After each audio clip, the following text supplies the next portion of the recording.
حافظ قرآن بشن و شروع کردن به حفظ قرآن و این برای ما قطعا مایه مباهات و موهبتی است که خدا انشالله این نعمت رو و این موهبت رو از همه ما نگیره. خب 2 تا نکته باید خدمت شما عرض بکنم. نکته اول این که رفقای خوب من در شهرداری تهران یه طرحی رو شروع کردن به نام طرح آرمان، توی مساجد ورود کردن و قرار مساجد اقدامات مختلف و متنوع فرهنگی تربیتی انجام بدن. هر کسی میخواد از فعالیت‌های مسجد محله خودش با خبر بشه میتونه به سایت آرمان ایران .org مراجعه بکنه، یا اینکه عدد 1 رو به 50 1 0 0 0 5 تا 0 و 1 یعنی میشه 100,001 عدد 1 رو ارسال بکنه. هم میتونه تو مسابقات طرح آرمان شرکت بکنه و هم میتونه از فعالیت‌های مسجد خودش و مساجدی که تحت نظر طرح آرمان هستن در واقع مطلع بشه و فعالیت‌هاشون رو رصد بکنه. این تا اینجا. اما اینجا برنامه مثبت محفل هست. عدد 2 رو به 301145 ارسال بکنید.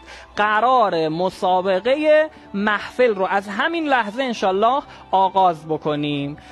همه بزرگواران، رفقا، دوستان شرکت بکنن. همین الان تلفن همراهتون رو بردارید، عدد 2 رو به 301145 ارسال بکنید. یه لینکی براتون میاد، وارد لینک میشید و خیلی سریع میتونید توی مسابقه ما شرکت بکنید. سوالات بسیار ساده است و جوایز هم بسیار نفیسه. اول این که من بگم امروز 3 تا کربلا قرار تقدیمتون بکنیم. خوش به حال اونی که بدون برنامه ریزی، بدون اینکه حتی تخیل بکنه لحظه سال تحویل تو کربلا باشه، با همین نیت وارد مسابقه ما بشید. اما من اینو عرض بکنم به همه مخاطبین که قراره جایزه مسابقه افزایش پیدا بکنه. من از همینجا میخوام که آقای صادق روشن زحمت بکشن که جایزه رو خیلی بیشتر از این انشالله افزایش بدن، بتونیم استقبال بیشتری رو جذب کنیم. یک کلیپی رو دوستان من آماده کردم، ببینین برمیگردیم.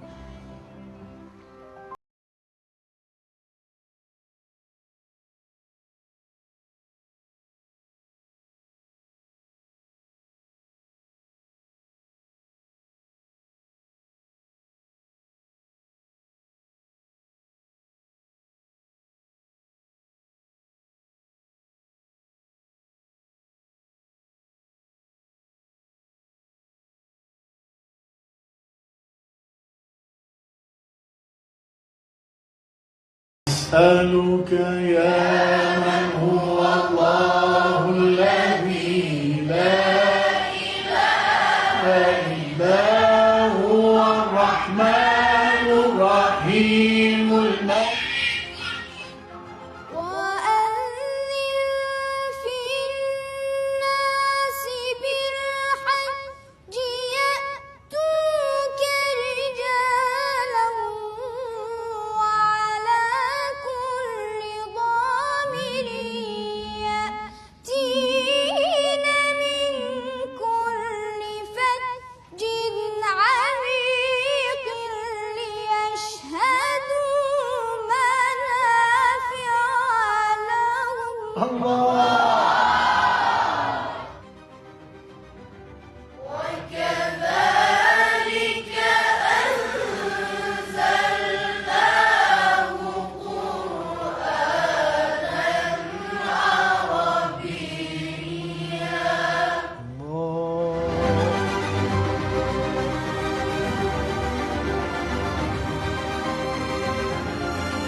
خب خدا قوت.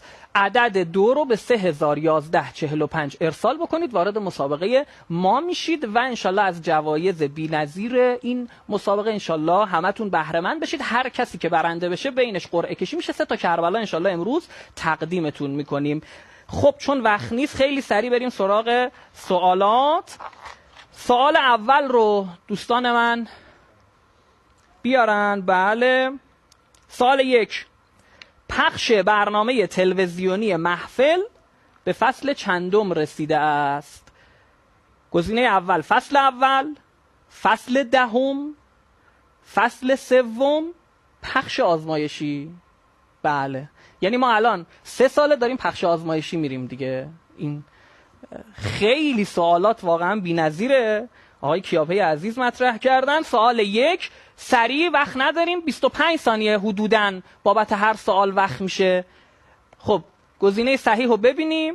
بله این سوالات چون راحته من خیلی دیگه راهنمایی نمی‌کنم، به سوال سختا که برسیم حتما راهنماییتون خواهیم کرد. سوال 2 کدام مورد از مهمانان سال قبل محفل بوده است؟ کدوم یک از گزینه‌ها جزو مهمانان سال قبل محفل بوده؟ جناب آقای صالح مهدی زاده، محمد صلاح، کریم بنزما، سوباسا اوزارا. خب کدوم گزینه کدومش بوده؟ آره ویو میلیونی هم گرفته، یعنی جزء برنامه‌های بی‌نظیر محفل شده. بریم بعدی. جواب صحیح رو دیدید آقای صالح مهدی زاده. سوال 3 کدام یک از شخصیت‌ها جزء میزبانان سال قبل محفل نبوده است؟ کدوم یک از اینا؟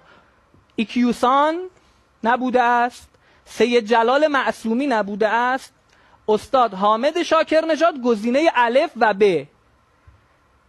خب الان حدود 2000 نفر تو مسابقه شرکت کردن. میخوام ببینم 52,000 نفر. من عذرخواهی میکنم خیلی سریع تو گوش من میگن، من هر چی هم میگم متاسفانه، ولی این سرعت هست. 52,000 نفر. تا الان نباید کسی ریخته باشه چون دیگه سوالا واقعا از گزینه‌هاش معلومه. سوال 4 کدام کشور جزء مقصد سفرهای میزبانان محفل نبوده است؟ محفل کلی سفر خارجی رفته و کلی سفر داخلی. این سفر خارجی ها کدومش نیست؟ جیبوتی، پاکستان، سوریه، لبنان. دیگه خیلی تابلو، یعنی اونایی که بیننده پر و پا قرص محفلن میدونن. خب بله جواب صحیح جیبوتیه. نشون بدن دوستان. بریم سوال بعدی. حاضرین قسمت حضور حاج محمود کریمی در فصل قبلی کدوم یک از گروه‌های زیر بودن؟ گزینه اول قاریان زیر 2 سال، حافظان بالای 100 سال، مادران شهدا، بوداییان. یعنی واقعا این گزینه‌ها خیلی بی‌نظیره. خب یه بار دیگه عدد رو اعلام کنید تا الان. بله تا الان 42,000 نفر موندن. واقعا این 10,000 نفر کدوم گزینه رو انتخاب کردن خیلی عجیبه. سوال 6 آیه ولن ترضی عنک الیهود ولن نصارا حتی تتبع ملتهم در کدام سوره قرآن است؟ سوره مائده آیه 18، سوره آل عمران آیه 103، سوره بقره آیه 120، سوره نمل آیه 8. اینم هدیه من روز اول ماه مبارک. گزینه 3 میشه سوره بقره آیه 120. جواب صحیح رو نشون بدید. بریم سراغ سوال 7. آیه ولن ترضی عنک الیهود ولن نصارا حتی تتبع ملتهم اشاره به کدام اتفاق دوران ما دارد؟ اخراج بازیکن مسلمان در فرانسه به خاطر روزه گرفتن، جنگ رژیم صهیونیستی علیه کشور فلسطین، ممنوعیت حجاب در دانشگاه آذربایجان. همه موارد مشخصه دیگه، واقعا همه موارد. جواب صحیح رو نشون بدید. سوال 8 پادکست کدام یک از داستانهای زیر در محفل تولید شده است؟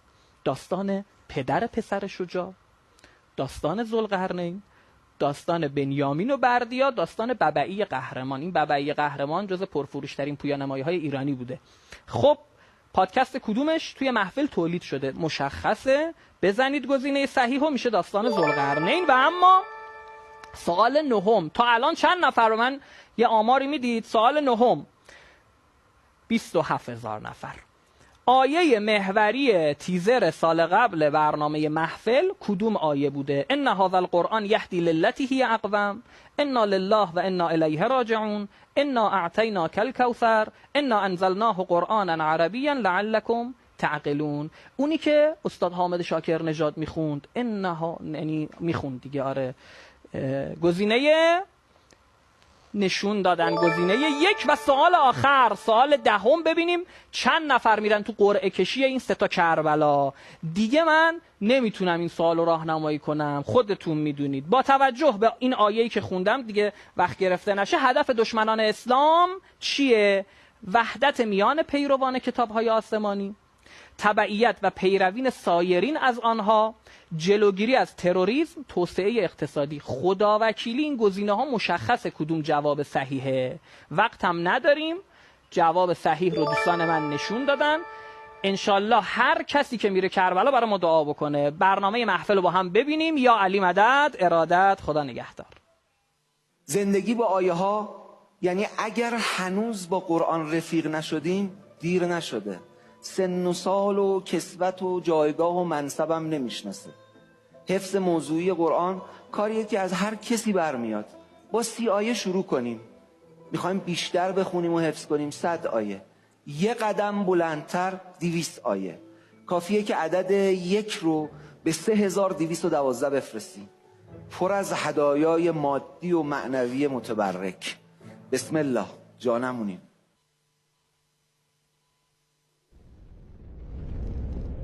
ولا تحسبن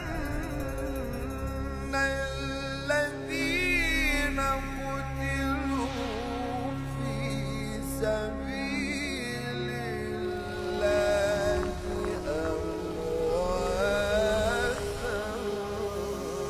بل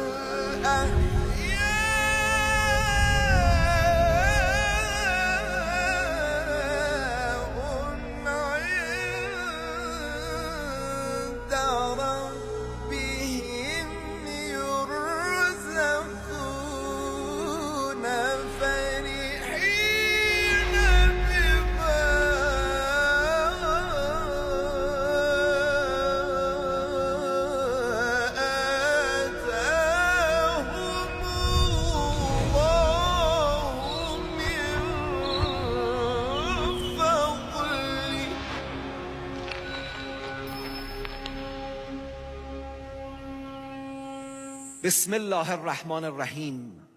اللهم رب شهر رمضان الذي انزلت فيه القرآن وافترضت على عبادك فيه الصيام صل على محمد و آل محمد وارزقني حج بيتك الحرام في عامي هذا وفي كل عام واغفر لي تلك الذنوب العظام فإنه لا یغفرها غیرک یا رحمان و یا الله. سلام سلام سلام سلام مردم. سلام به روی مثل ماهتون هر کجا هستین. این ماه مبارک رمضانی که منتظرش بودیم فرا رسید. از خدا می طلبم برای مردم نجیب و شریف و عزیز سرزمینم هر آنچه خیر و برکت و رحمت در این ماه طهور. خوش آمدین. اینجا محفله، همون محفلی که انقدر بر دل و جان شما نشست. به برکت قرآن میان آسمان در جان و در دل به دنبال توییم ای ماه محفل. شحات العراق سید حسنین الحلو.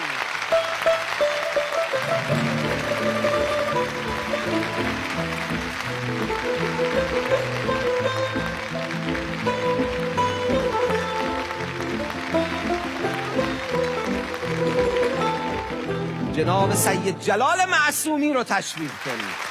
سر کوه بلند فریاد کردم، علی شیر خدا را یاد کردم. علی شیر خدا یا شاه مردان، دل ناشاد ما را شاد گردان.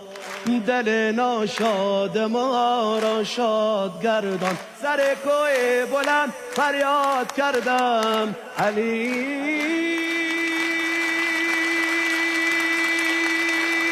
شیر خدا یا شاه مردان. خیلی خوش آمدین، خیلی خوش آمدین. خوشحالیم که امسال در خدمت شما هستیم آقای معصوم. حاج احمد ابوالقاسمی، حاج احمد، ماه رمضان شما مبارک. مرد مهربان. سلام سلام سلام سلام سلام سلام سلام ارادت. رمضان شما مبارک باشه. سلام عزیزم. سلام عزیزم. شوخی شروع شد دیگه. دوباره شروع شد. بفرمایید. دانشی مرد محفل، فاضل و اهل ارادت و مودت و محبت و هنرمند و حالا این وجه هنری امسال بیشتر معلوم میشه. غلامرضا قاسمیان عزیز رو تشریف کنیم. خوش آمدین، خوش آمدین، خوش آمدین.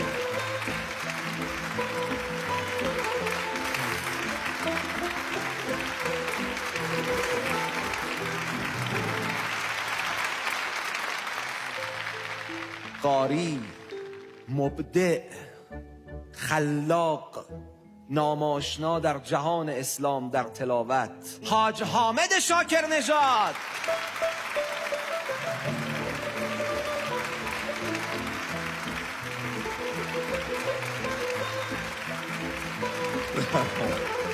اول حسنین رو برید.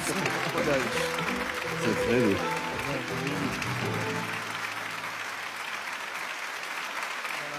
ارادتمند، زنده باشید.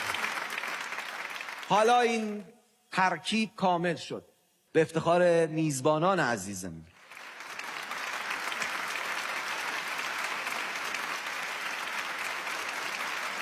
به افتخار عزیزمون الحبیب الاعلامی الالمعی رسالت بوذری. ارادتمندم. انت حلو حبیبی. احلى حبیبی. امیدوارم که ماه مبارک رمضان 1403 1404 متفاوت از همه رمضان‌های عمرمون باشه به برکت صلوات بر محمد و آل محمد. اللهم صل على محمد و آل محمد و عجل فرجهم. آخه یه لپتاپ و موبایل چیه که شما نمیتونید برای من تهیه کنید؟ البته این بیشترش برای احترامه، ولی بعضی موقع از ترسه. نه، میگن که ایرانی ها زنزلیلن ولی من قبول نمیکنم. اینجاست که یه هی رد میشن و کل ما مر علیه ملأ من قومه سخروا من. یه ده میگن آقا رو. همش فکر میکردم این یه کاری میکنه. همه جا هست. ما مثلا تو محله به این همسایه میگفتیم رادار، ما به چیزی میگیم که صورتگیر. یعنی گفتن از هر گونه یک جفت بیایند و بروند در این کشتی به این عظمت. یعنی انرژی عجیب غریبی این کشتی داشت و هیچ وقت خودم فکر نمی کردم که کشتی حضرت نوح موجود باشه و بشه به این وضوح در واقع دیدش. یه چیز جدید نیاز داریم، چون دنبال یه چیزای ماجراهای جدید بودیم. بالاخره پول داریم، پارتی میریم، جلسه رقص، عروسی. خیلی راحت.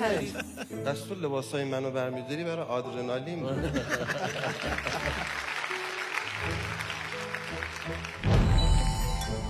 اگه ما رمضون بهار کار خیره، اگه خدا یه دونه رو چند صد تا حساب میکنه، پس چرا جا بمونیم؟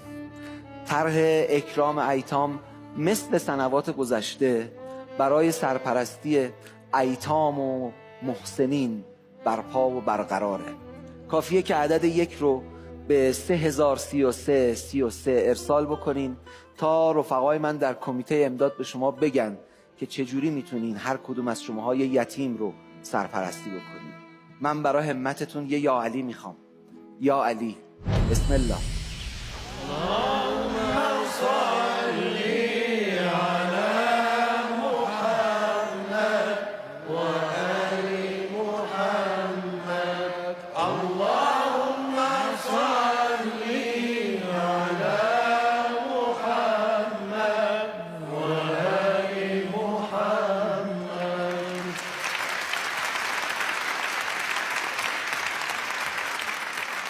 یکی از برکات فصل 2 محفل، یعنی ماه مبارک رمضان سال گذشته، این بود که آدم‌هایی به محفل متصل شدند که به واسطه نور قرآن و اهل بیت دوباره علاقمند به تدبر و تأمل در آیات قرآن و انس و رفاقت بیشتر با کلام الله و حاملان کلام خدا شدند.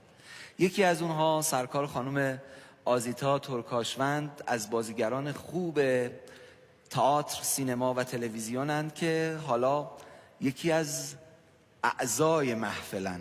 میگم از چه وجهی. اجازه بدین سلام علیک کنن و بعد من عرض کنم. سلام خانم، خوش آمدین. منم سلام و عرض ادب دارم خدمت حضار محترم و همینطور اساتید محترم و عزیزانی که در منزل برنامه محفل رو میبینن. زنده باشین. فصل گذشته یه بخشی میدونم که شما رو جذب کرد و با محفل ارتباط گرفتین و این پایه و مایه ساخت مستندهایی بر مبنای قصص انبیا شد که راجبش توضیح میدم. اون چه بخشی بود خانم ترکاشوند؟ در واقع در برنامه قبلی محفل بانوی عزیزی به نام زهرا بودن که ایشون روشندل بودن و حافظ کل قرآن بود. بله. و وقتی من این عزیز رو دیدم در واقع با خودم فکر کردم که چطور میشه روشندلی که در واقع شرایط خاص فیزیکی داره میتونه اینقدر زیبا و شیوا حافظ و در واقع با این جوری این آیات قرآنی رو بخونه که از پشت این قاب جادویی بر جان و دل من بشینه. و این با انگیزه شد برای من که بتونم در واقع محکمتر و با عشق بیشتری در رابطه با قرآن، این کتاب آسمانی و معجزه الهی تحقیق بکنم و بیشتر دوست داشتم در موردش بدونم. بسم الله الرحمن الرحیم. لا يتخذ المؤمنون الكافرين أولياء من دون المؤمنين ومن يفعل ذلك فليس من الله في شيء إلا أن تتقوا منهم تقاه. الله ممنون. بله بابا داشتم میخوندم. آخه صوت و لحن و تجویدم داره. اینش عجیبه. حضور خانم ترکاشوند اینجا از باب این اتصال و اتفاق مبارکی است که بعدش افتاد. ما بر مبنای قصص انبیا مستندهایی رو ساختیم و با اشاره به تفاسیر قرآن مکانهای قصص انبیا تا اونجایی که در حد بضاعتمون بود رو احصا کردیم و به اون مکانها رفتیم. از جمله 3 مکان در کشور ترکیه، 1 مکان در روسیه.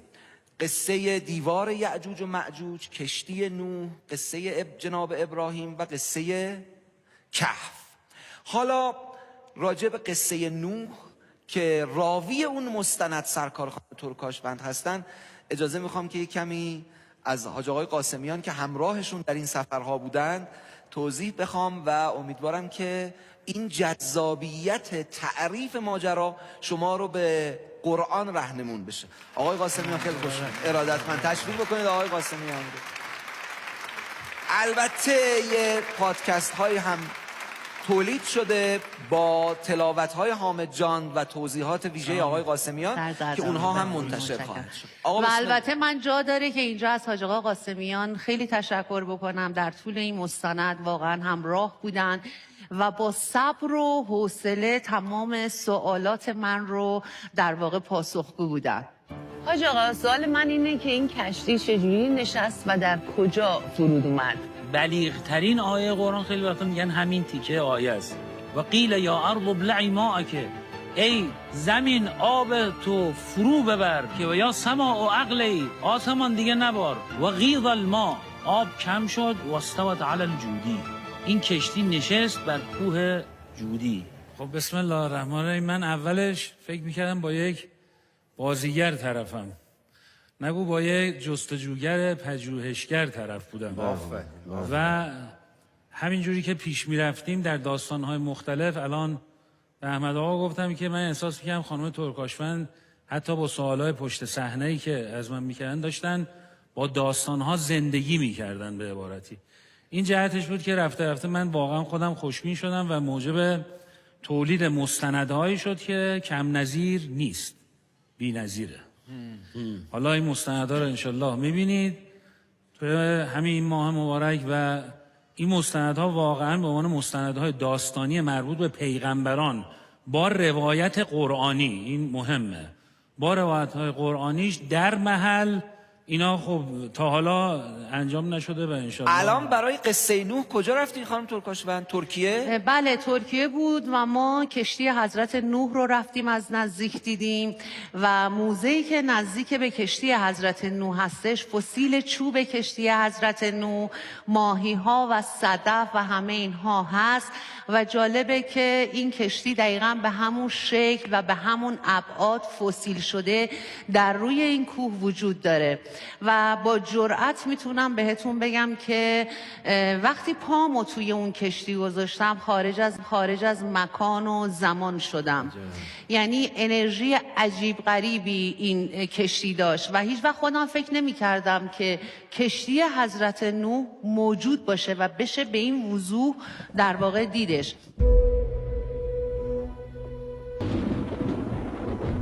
امروز قراره به محلی قدم بذارم که یادآور یکی از بزرگترین رخدادهای تاریخه. جایی که سیل شرک و نفاق دست رد به سینه دعوت حق زده و پیامبران عظیم الشأن و اولوالعزمی رو با عده قلیلی تنها گذاشته تا اینکه یک انفجار بزرگ، یک معجزه بسیار شگفت انگیز صف مؤمنان و مشرکان رو جدا میکنه. توی سفر به ترکیه میخوام به سرزمینی قدم بذارم که گفته میشه کشتی حضرت نوح و یارانش پهلو گرفته و حیات جدیدی رو روی این کره خاکی رقم زده. بفرمایید آقای قاسمی. بسم الله الرحمن الرحیم. خدا یک پیغمبری رو بر یک قوم ترمز بریده آورد. برای همین نمیگفت خدا، میگفت خدا. ای جان. اینجوری میگفت. برای همین بشیر نبود، نذیر بود. لقد ارسلنا نوحا الی قومه انی لکم نذیر مبین. ولقد أرسلنا نوحا إلى قومه إني لكم نذير مبين ألا تعبدوا إلا الله. خب اومدن یه عده دنبالش منتها گفتن و ما نراک اتبعک الا الذین هم اراذلنا بادی الرأی. یه سری جوون پاپتی در به داغون افتادن دنبال تو. اصلا تو چه پیغمبری هستی؟ و ما نراک اتبعک الا الذین هم اراذلنا بادی الرأی. این پیغمبر گفت و گفت و گفت تا آخر اینا گفتن یا نوح قد جادلتنا فاکثرت جدالنا فأت بما تعدنا ان کنت من الصادقین. بابا بس کن دیگه، ها چقدر حرف میزنی؟ خب اگه عذاب خب بردا بیار این عذابو. ما نمیشنویم حرف، ما نمیشنویم اصلا، ما دیگه گوش نمیکنیم. قالوا يا نوح قد جادلتنا فأكثرت جدالنا فأتنا بما تعدنا إن كنت من الصادقين. اینجا بود رسید نزدیک دقیقه 90. نزدیک های دقیقه 90 خدا به نوح گفت نوح لن یؤمن من قومک الا من قد آمن. تموم شد فرصت، تموم شد، گرفت سوتو دم دهنش نوح که دیگه پایان رو اعلام بکنه. و اوحی الی نوح انه لن یؤمن من قومک الا من قد آمن. اینجا بود خدا به نوح گفت نوح واصنع الفلک باعیننا و وحینا ولا تخاطبنی فی الذین ظلموا انهم مغرقون. واصنع الفلك بأعيننا ووحينا ولا تخاطبني في الذين ظلموا إنهم مغرقون. اینجا بود گفتن که کشتی بساز. نوح گفت کشتی دیگه چیه؟ من کشتی یعنی چی؟ اینجا بود که گفتن اصنع الفلک باعیننا و وحینا، زیر نظر ما کشتی بساز. من بهت میگم چجوری کشتی بسازی. بعدش هم با من دهن به دهن نذار نوح، نگو که جان من این تن بمیره اینا نجات پیدا کنن، انهم مغرقون. تمومه. هی گفتن درخت بکارید، درخت‌ها رو ببرید، هی باز دور درخت بکارید، درخت‌ها رو ببرید. اینجاست که یه هی رد میشن و کلما مر علیه ملأ من قومه سخروا من، یه عده میگن آقا رو وسط بیابون داره کشتی میسازه.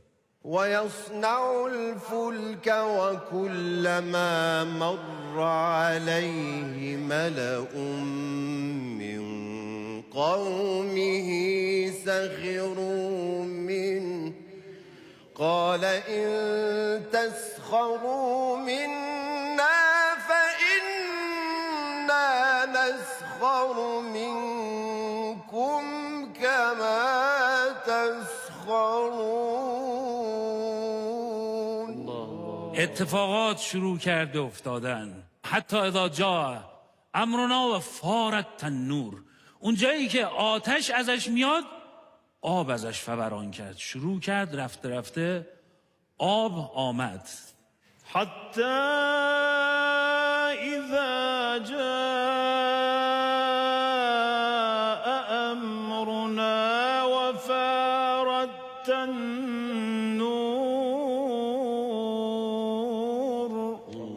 قل نحمل فيها من كل زوجين اثنين واهلك الا من سبق عليه القول و من آمن و ما آمن معه الا قلیل. گفتن از هر گونه از هر گونه یک جفت بیایند و بروند در این کشتی به این عظمت که حالا تو یک آیه عرض خواهم کرد عظمت این کشتی چقدر بوده. اینها همه جمع شدن و اون مقداری که ایمان آورده بودن وارد این کشتی شدن. قل نحمل فيها من كل زوجين اثنين وأهلك إلا من سبق عليه القول ومن آمن وما آمن معه إلا ففتحنا ابواب السماء بماء منهمر وفجرنا الارض عيونا فالتقى الماء على امر قد قدر. چه اتفاقی میفته؟ میبینید آب مثل آبشار از آسمان میریزه، باران نمیاد. از این طرف چشمه ها فوران میکنه به سمت آسمان. فالتقى الماء على امر قد قدر.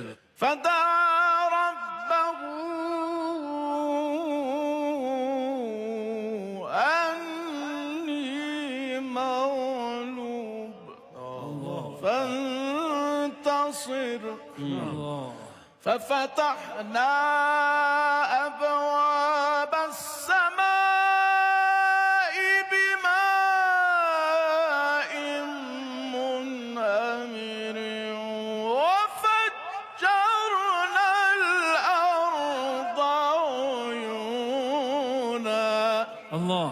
اینجا بود خدا به نوح گفت نوح موتور رو روشن کن. گفت موتورش دیگه چیه؟ وقال اركبوا فيها بسم الله مجريها ومرساها.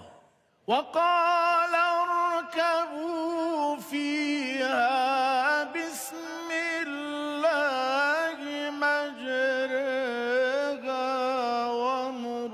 ومرساها إن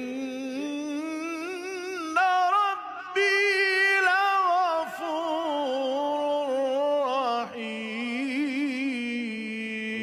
اینجا بود و هی تجری بهم فی موج کالجبال. ببینید تصور بکنید که این کشتی بر موجهایی سوار میشد اندازه کوه. یعنی شما تصور بکنید یک موجهای اندازه توچال این کشتی رو اینجا حرکت میکرد. وهي تجري بهم في موج كالجبال حملناه علی ذات الواح و دسر. ما اینا رو روی سری تخت پاره میخ آوردیم جلو. بدونید این میخهایی است که جبرئیل آورده، این 5 میخ طلایی به عنوان حرز، برای اینکه این کشتی در این طوفان‌های بزرگ اگر بخواهد بماند، باید این میخهای طلایی بماند. حافظ از دست مده صحبت این کشتی نوح، ورنه طوفان حوادث ببرد بنیادت. این میخهای طلایی باید باشه، در 5 گوشه این کشتی خورده میشه و به عنوان حرز این رو حفاظت میکنه. و حملناه علی ذات الواح و دسر تجری باعیننا جزاء لمن کان کفر. وحملناه على ذات ألواح ودسر الله تجري بأعيننا جزاء لمن كان كفر. اینجا نوح فرزندش از کافرین نبود، ولی شده بود ساکت. گفته بود ببینیم چی میشه. نوح با دشمنانش ببینیم به کارشون به کجا کشیده میشه. و کان فی معزل یا بنی ارکب معنا ولا تکن مع الکافرین. ونادى نوح ابنه وكان في معزل يا بني اركب معنا ولا تكن مع الكافرين. فدعا ربه انی مغلوب. اونجایی که میخواد این عذاب بشود، فدعا ربه انی مغلوب فانتصر. این کشتی حرکت میکند تا آنجایی که گفته میشه و قیل یا ارض ابلعی ماءک، ای زمین آب تو فرو ببر، و یا سماء اقلعی، ای آسمان دیگه نبار، و غیض الماء، آب میره پایین، و قضی الامر، تمام میشه کار. و استوت علی الجودی، این کشتی بر روی کوه جودی می نشیند. و قیل یا ارض ابلعی ماءک و یا سماء اقلعی و غیض الماء و قضی الامر استوت علی الجودی. اینجا همه کوها داشتن تطاول میکردن، میگفتن رو ما میشینه نوح، من بزرگترم. جودی یه گوشه ای نشسته بود. من کیم که بخواد این کشتی با این عظمت، من کجا هستم؟ من کجا این قصم؟ من چه باشم که بر آن خاطر آتر گذرم. اینجاست که خدا میگه باید بر این موجود متواضع کشتی نوح بنشینه. اینجاست که جودی حامل کشتی نوح میشه. اینجاست که گفته میشه قیل یا نوح اهبط بسلام منا و برکات علیک و علی امم ممن معک. تا اینجاش مال نوح، تا ادامهش یک نکته آخر الزمانی داره. قیل یا نوح اهبط بسلام منا و برکات.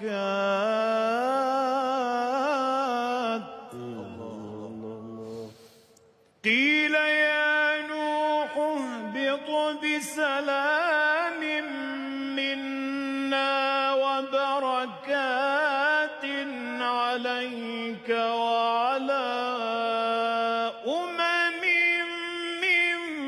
ممن معک. نه فقط برای قوم تو، و امم سنمتعهم ثم یمسهم منا عذاب علیم. یه عده دیگه هم خواهند آمد در آینده، اینا هم وضعیتشون همین وضعیت. ای کسی بخواد با خدا چالش کنه، اون قومی که بخواد با خدا چالش بکنه گرفتار همین موضوعات میشه. برای همین حضرت نوح در روایات ما یک پیغمبر آخر الزمانیه، نه فقط پیغمبر اول الزمانی. ما عود میکنیم و بر میگردیم به همون جریانی که جوامعی پیدا خواهند شد با خدا چالش خواهند کرد و خواهند گفت قالوا یا نوح قد جادلتنا فاکثرت جدالنا، خیلی دیگه داری حرف میزنی.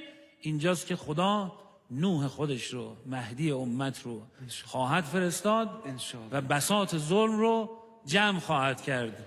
و امم سنمتعهم ثم یمسهم منا عذاب الیم. و پایان بندی این داستان این است که تلک من انباء الغیب نوحیها الیک، این از خبرهای غیبی بود که ما به تو گفتیم. ما تعلم انت علی قومک من قبل هذا فاصبر ان العاقبة للمتقین. این اینجوری که ما گفتیم هیچ کی نگفتیم، به تو گفتیم. از این جهت فاصبر همون جوری که نوح صبر کرد، ان العاقبة للمتقین.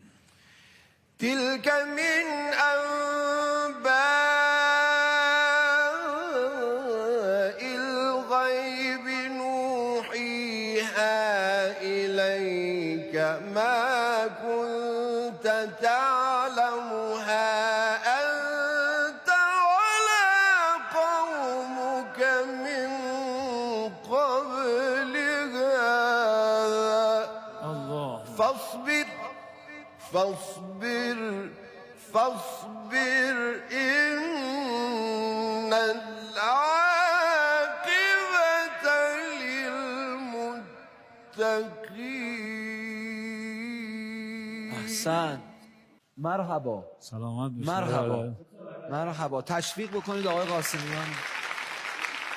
من یه نکته بگم، اینجوری رهیافت و دریافت از قصص انبیا خیلی کار سخته، خیلی عجیبه و اینجوری تعریف کردن یه تبحری میخواد که واقعا از آقای قاسمیان این بریده آیات رو تعریف کردن، قصه رو گفتن.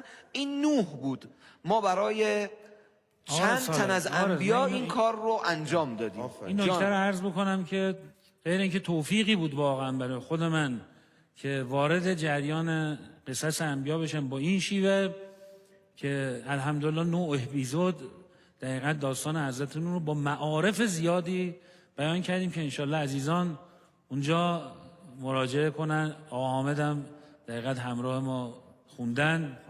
این به عنوان یکی از کارهای ماندگار مانده. خانم ترکاشمند یه جمله بپرسم و از محضر شما مرخص بشیم. برای این مستند کجا رفتین؟ ترکیه. ترکیه اقدیر. برای مستندهای دیگه کدوم کشور؟ برای مقام ابراهیم، جایی که معجزه حضرت ابراهیم اتفاق افتاد، در شانلیورفا. و چند تا مستند اینجوری دارین؟ در حال حاضر 4 تا رو آماده کردیم.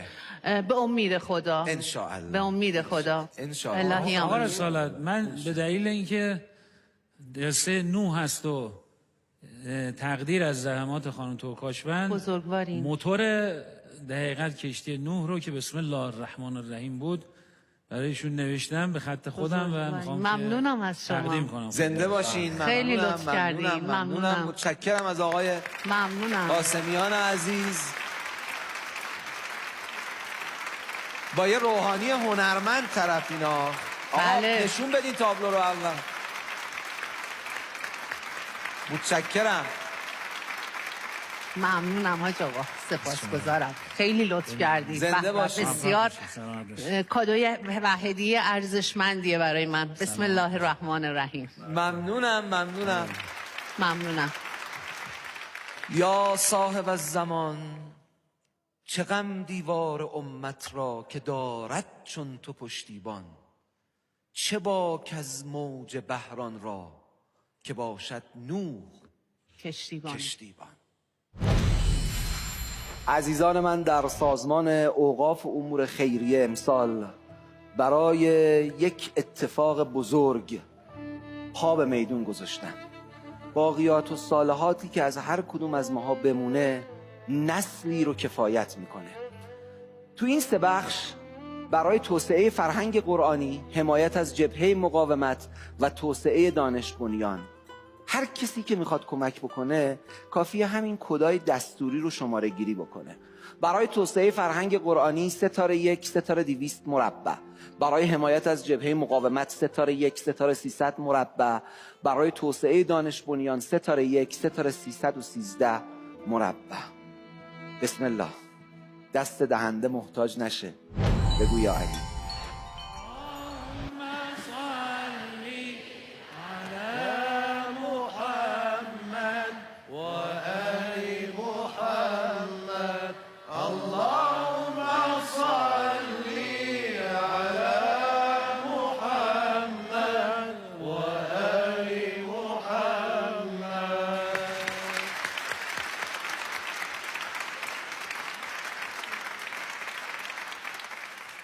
خب سرکار خانم یگانه نقی آوا، خیلی خوش اومدین. خیلی ممنون. بفرمایید یه سلام علیکی بکنیم.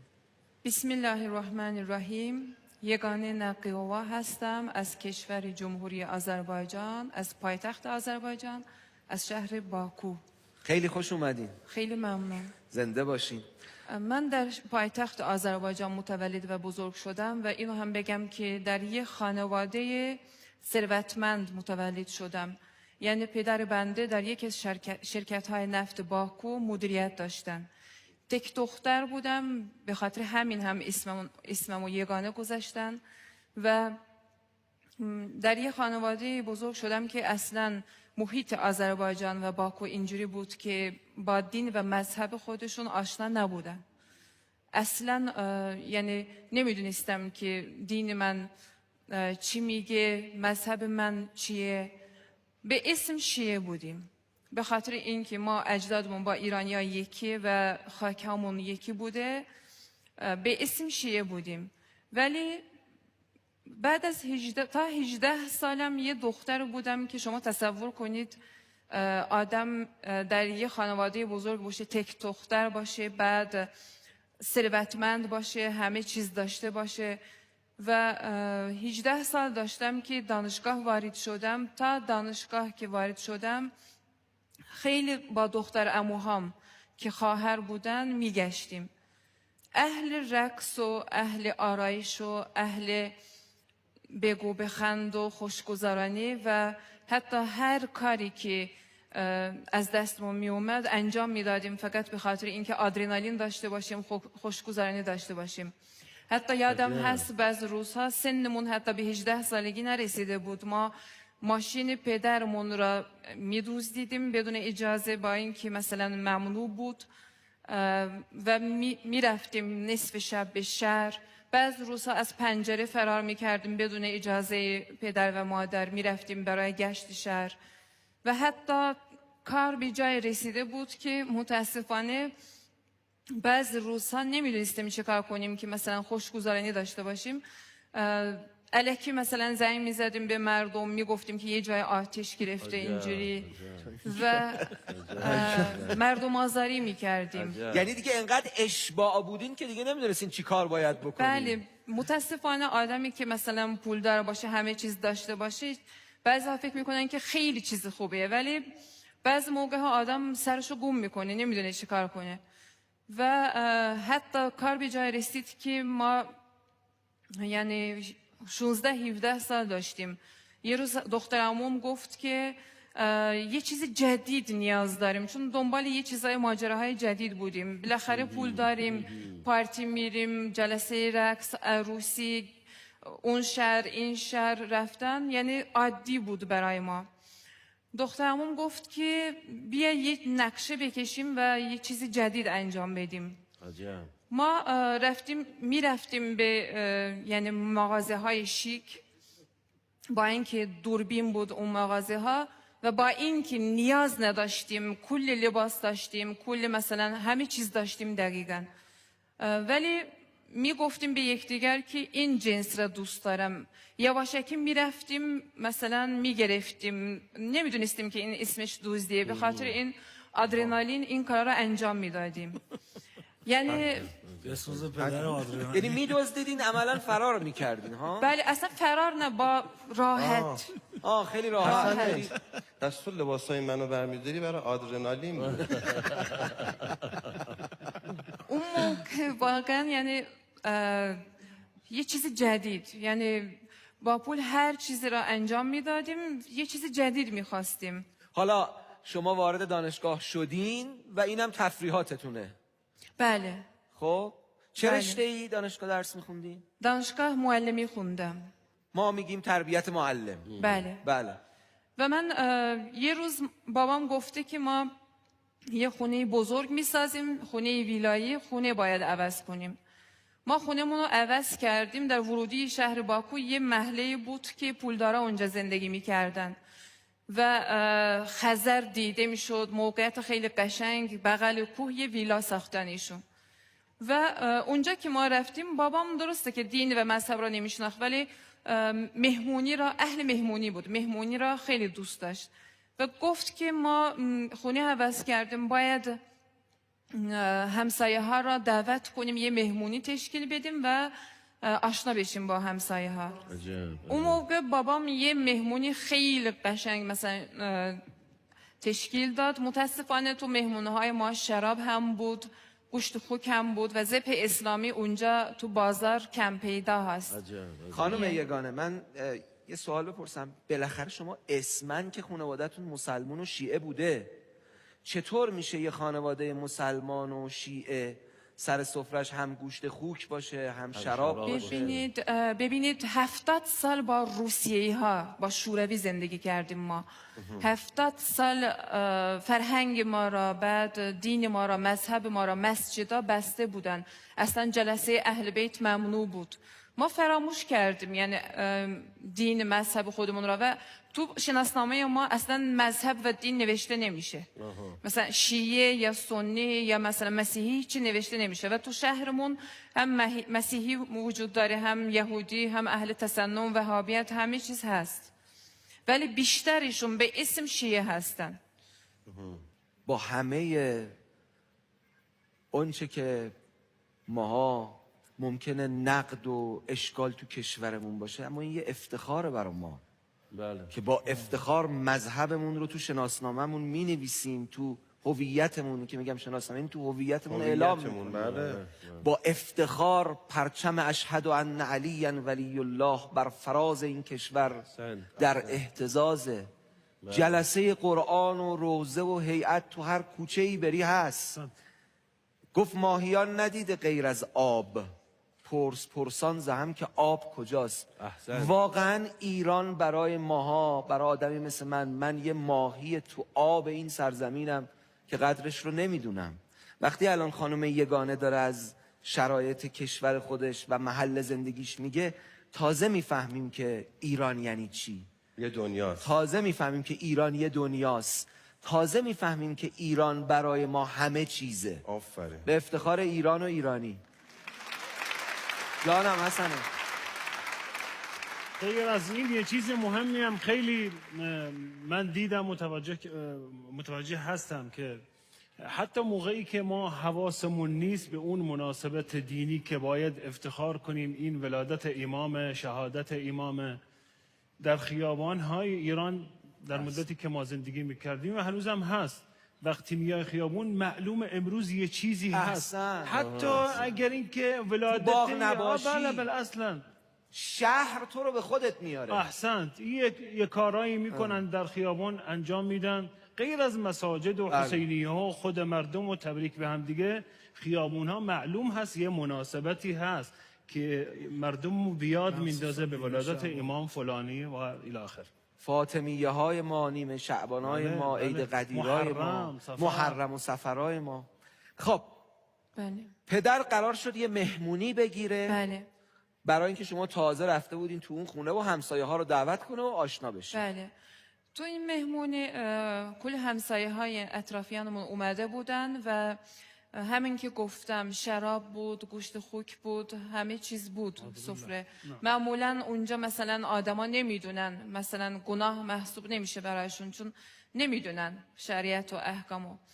و تو خانواده ما که هر روز شراب خورده میشد و برای مهمونی هم حتما بود. در این مهمونی یه خانواده بود که خانم از همه فرق داشت، قیافش خیلی فرق داشت از همه. یعنی محجبه بود ایشون. من اولین بار بود که چنین شخصی دیده بودم که مثلا لباسش کامل بود، بعد اصلا از سفره ما هیچی نمیخورد، دستشو دراز نمیکرد به سفره. برای من تعجب آور بود. و یه چیز هم بگم که ما چون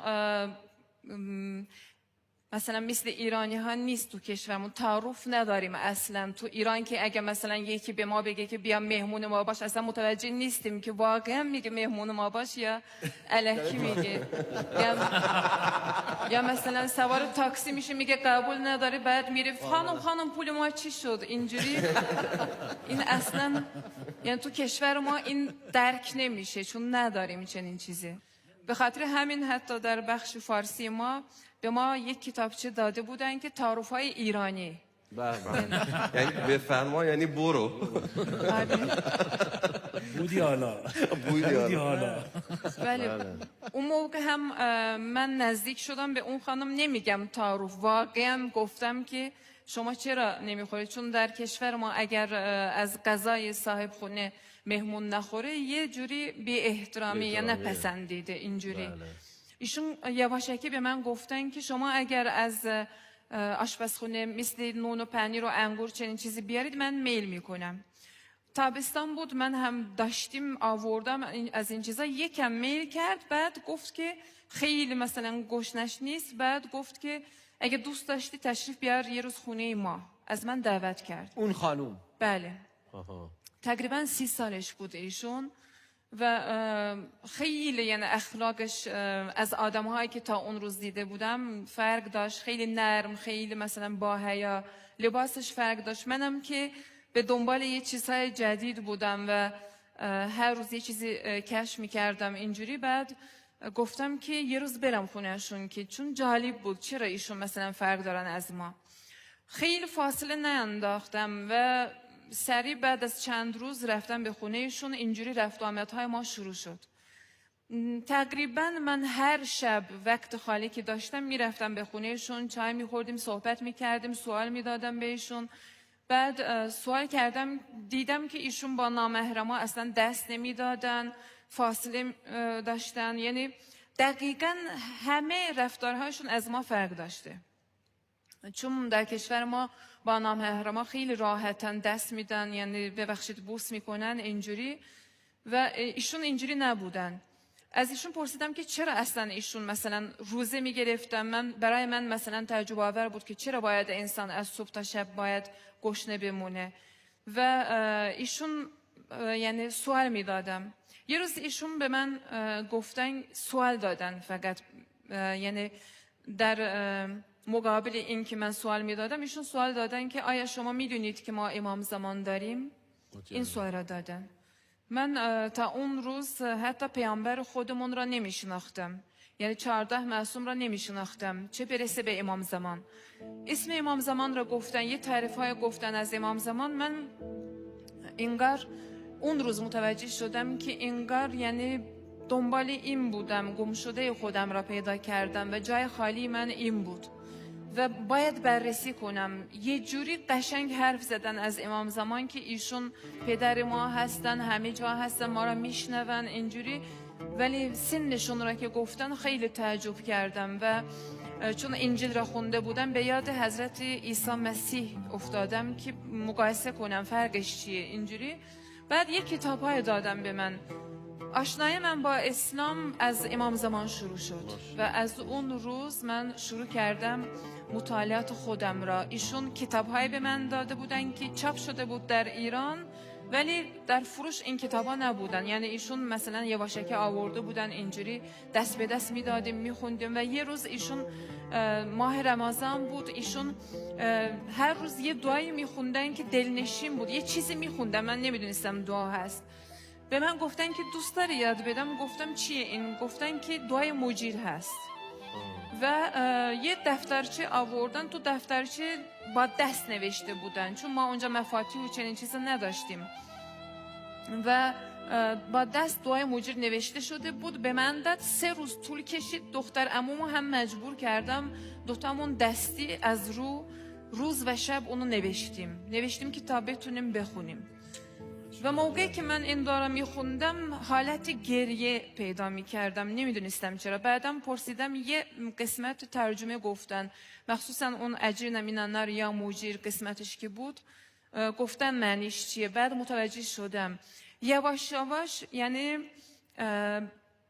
حالم عوض میشد، روز به روز عوض میشد. یه روز نماز گفتن مثلا میخوای یاد بگیره، 2 ماه طول کشید که من نماز را پنهانی یاد گرفتم. خیلی سخت بود، یعنی فکر میکردم که زبان چینی یاد میگیرم، انقدر سخت بود. چون من یه صلواتم بلد نبودم. بعد روزه یاد دادم به من، روزه آسون ترینش بود، چون بالاخره دخترایی که همسن من بودن به یعنی خودشون میرسیدن، خیلی زیاد نمیخوردن اینجوری. ولی کار رسید به حجاب. با قرآن آشنا شدم. دقیقاً یک قرآن قرض گرفته بودم، ترجمه شده بود به زبان استانبولی، چون روسی، استانبولی و آذربایجانی خودمون را بلد بودم. و اون موقع ترکی استانبولی میخوندم اون کتاب قرآن را. خب بالاخره نماز، روزه، اعتقاد، اینا مثلا میشه پنهان کرد، ولی حجاب دیگه قیافه عوض میشه، انسان نمیتونه پنهان کنه. و خودم را آماده کردم. تقریبا 1-2 ماه طول کشید و تصمیم گرفتم که محجبه بشم. رفتم مانتو با روسری تهیه کردم و مسجد رفتم. دوستان یاد دادن چجوری باید مثلا ببندم، چون ما اهل آذربایجان و ترکیه روش بستن حجاب فرق داره و روشش رو یاد دادن. یه جشن کوچیک گرفتم و اسم منو اون روز عوض کردن، گفتن کوثر. احسن. و تا امروز هم همین اسم. بله، کوثر. به افتخار کوثر خانم. حالا بله.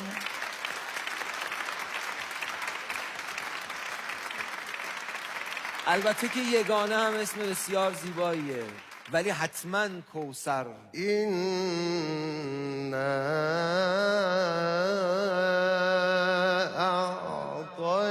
اعطیناک الکوثر.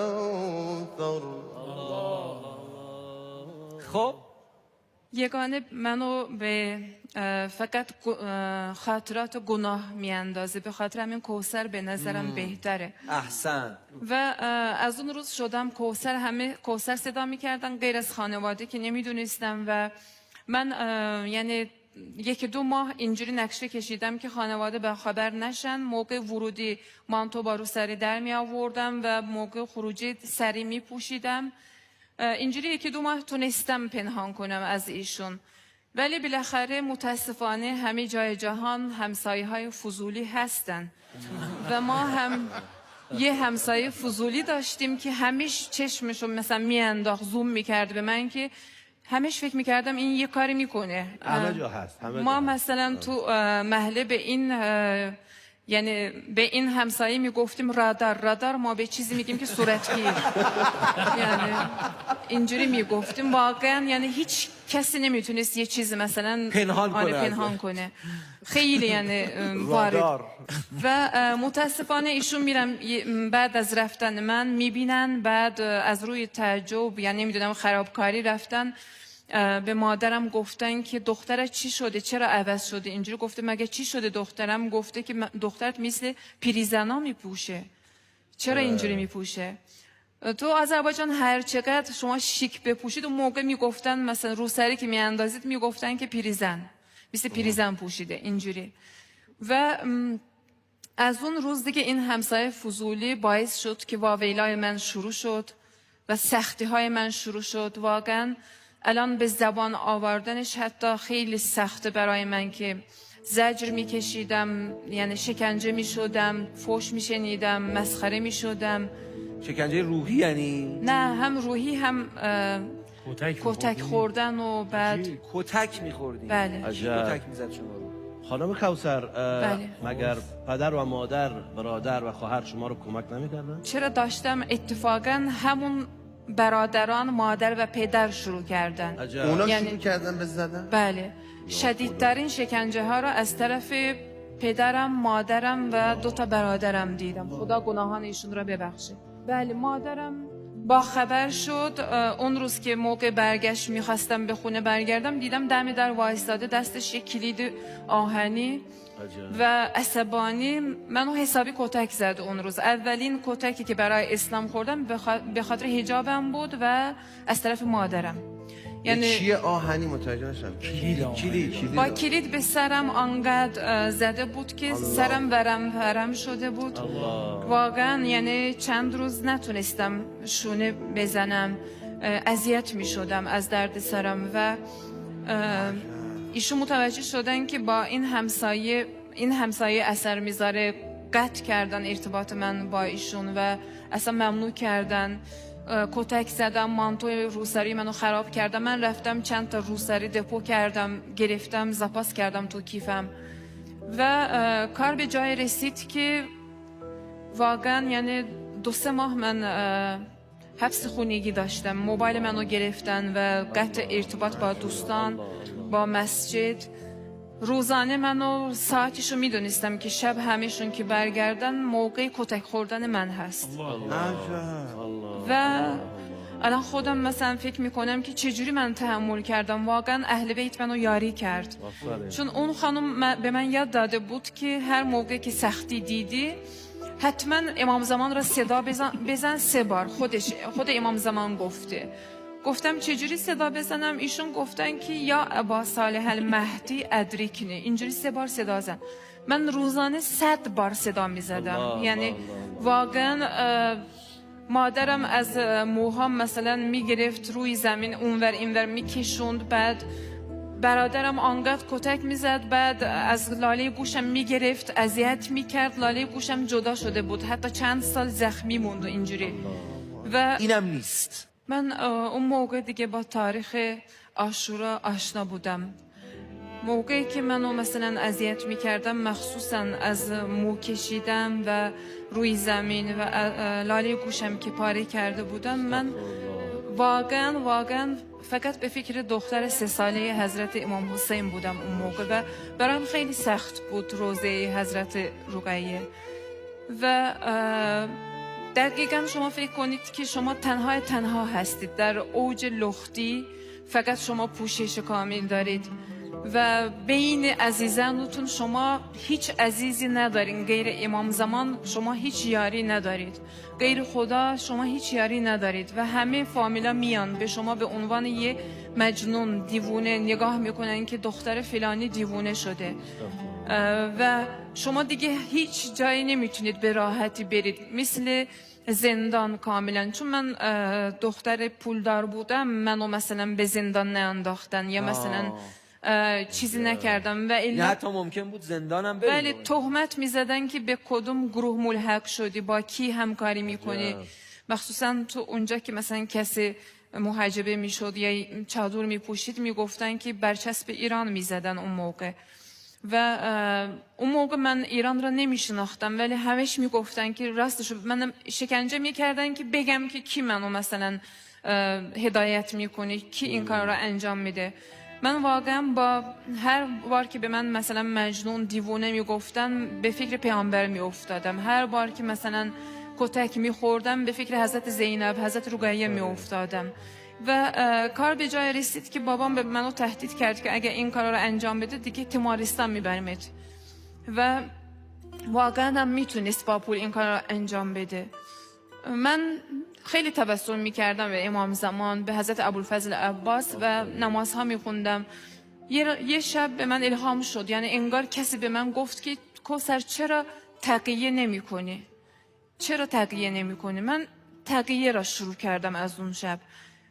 فرداش رفتم به مادرم گفتم که دیگه هر جوری که شما دوست دارید من مثلا انجام میدم. و یه نکته را بگم که به هیچ وجه، به هیچ عنوان به مادر پدرم یعنی به احترامی نمی کردم. حتی منو سخت می زدن، چون آیه قرآن را به من گفته بودن ایشون که و بالوالدین احسان و حتی اوف نگیم به مثلا به والدینتون احسان کنید. من اصلا تنفر نداشتم از ایشون، میدونستم که ایشون بلد نیستن. و وقضى ربك الا تعبدوا الا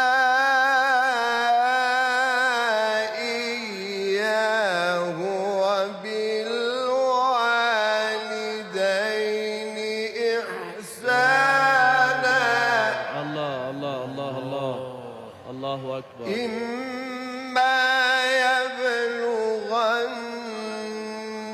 عندك الكبر أحدهما أو كلاهما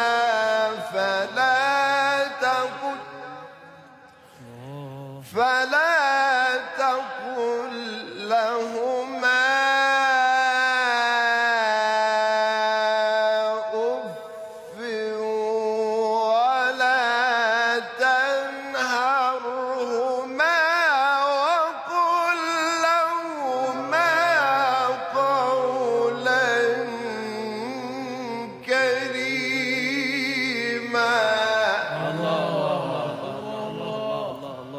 الله اکبر.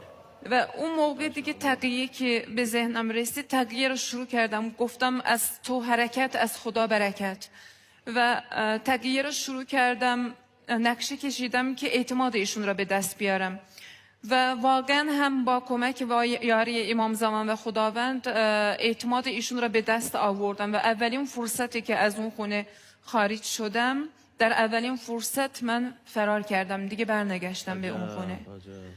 یعنی تقیه رو یه محملی کردین برای اینکه از خونه فرار کنین؟ بله، منو اصلا بیرون نمیذاشتن، حتی حیاط تو خونمون نمیذاشتن و نرده های آهنی داشتیم تو پنجره ها و موبایل نداشتم، حتی تلفن ثابت را دستگاهشو میبردم با خودشون.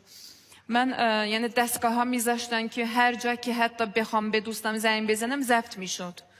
یعنی نمیتونستم به راحت از اون خونه که مثل زندان بود، همه چیز بود ولی خیلی خونه ایم از شیک و بعد ویلایی اینجوری، ولی من آرامش نداشتم تو اون خونه. این تقیه رو عمار هم کرد دیگه. عمار یاسر همین کارو کرد که زیر شکنجه یک توهینی کرد به پیغمبر و بعد به همین وسیله آزاد شد، فرار کرد، اومد مدینه. خیلی مورد شماتت قرار گرفت عمار که در حقیقت تو خلاصه بند آب دادی، برای چی یه همچین حرکتی زدی؟ اینجا بود که آیه نازل شد که لا یتخذ المؤمنون الکافرین اولیاء من دون المؤمنین. هیچ موقع نباید مؤمنین ولایت کافرین رو قبول بکنن. و من یفعل ذالک، کسی که این کارو بکنه، فلیس من الله فی شیء، هیچی اگر کسی این کارو بکنه خلاصه پدرش در اومده. بعد این یه الا رو میذارن، الا ان تتقوا منهم تقاه، مگر اینکه این کار از سر تقیه داره میکنه، نه از سر بی‌حوصلگی و وادادگی و اینا. یه موقع از طرف اصلا اعتقاد براش مهم نیست، میگم فوش بده فوش میده، میگه مورد تقیه، نه اینجوری که نیست. یه موقعی داره یک طرح و نقشه ای رو اجرا میکنه، لازمه که این طرح و نقشه رو طرف نفهمه، یه همچین کاری میکنه و بعد خودش از اون مهلکه خارج میکنه. لا يتخذ المؤمنون الكافرين أولياء من دون المؤمنين.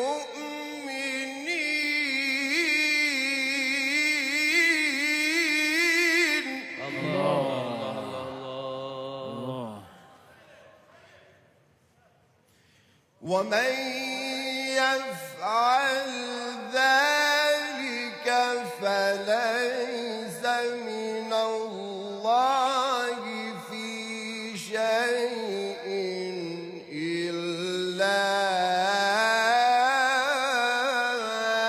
أن تتقوا منهم تقاه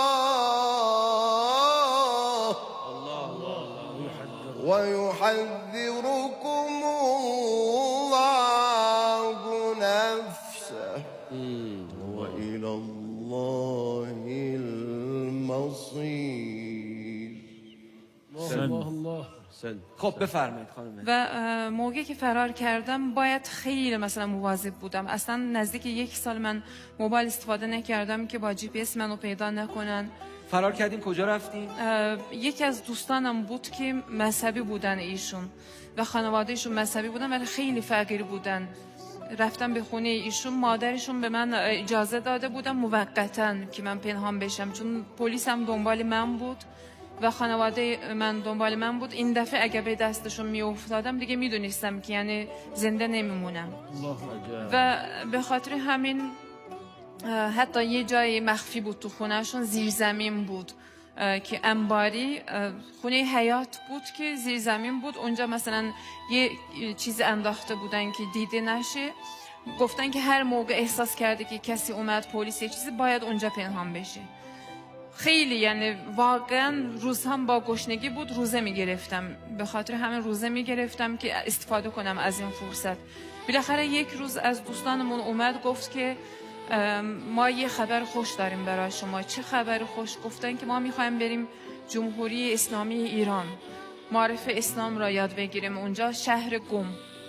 من هم یه ذره ترس داشتم از تعریف هایی که در کشورم میگفتن، هم میخواستم برم چون دوستانم خیلی تعریف کردن که خیلی شهر قشنگ خوبه، اینجوری مذهبی، بعد مرکز تشیع اونجا هست.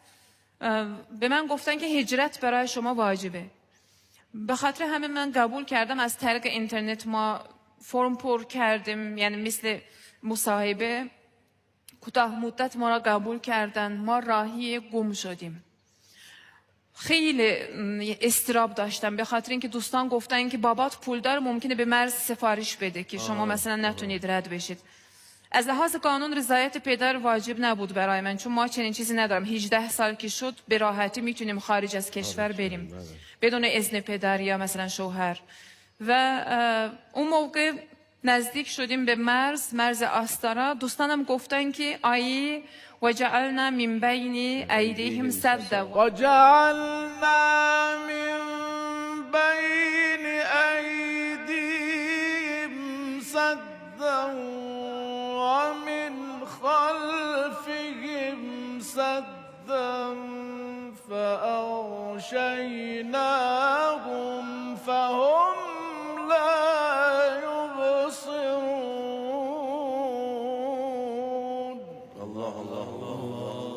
گفتن که تو رو خدا کوثر این آیه زیر زبانت باشه که به راحتی رد بشه. من حفظ بودم، کل مسیر را اینو خوندم و به راحتی با این آیه رد شدم از مرز. آیه‌ای که رزمنده های ایرانی تو شب‌های عملیات میخوندن که دیده نشن و همیشه هم مؤثر بود واقعا. بله اصلا راحت، خیلی راحت رد شدم، کسی با من کار نداشت.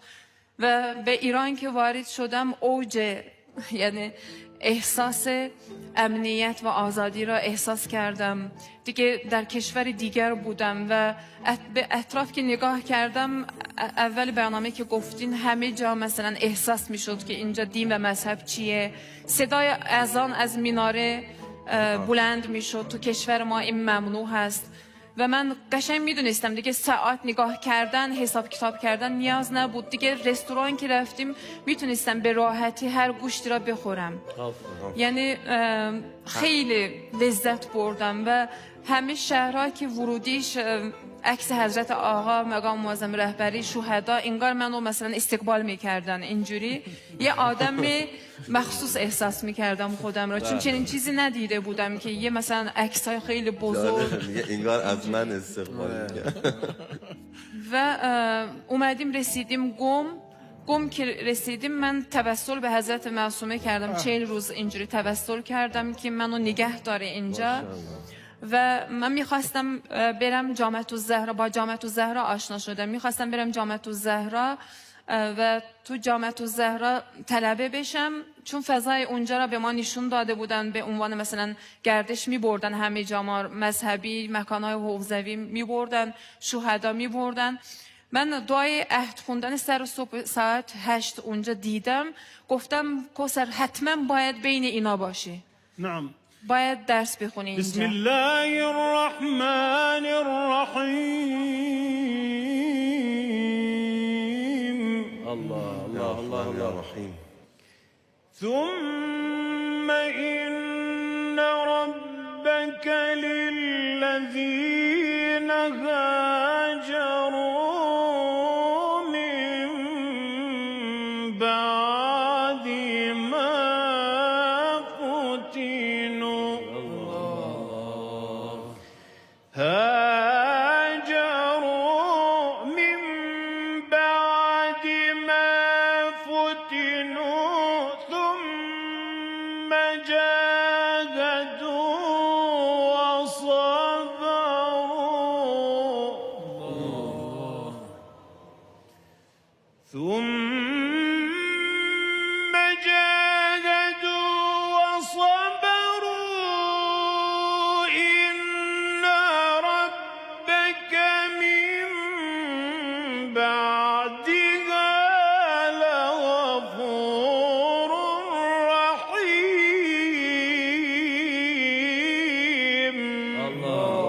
رسالم.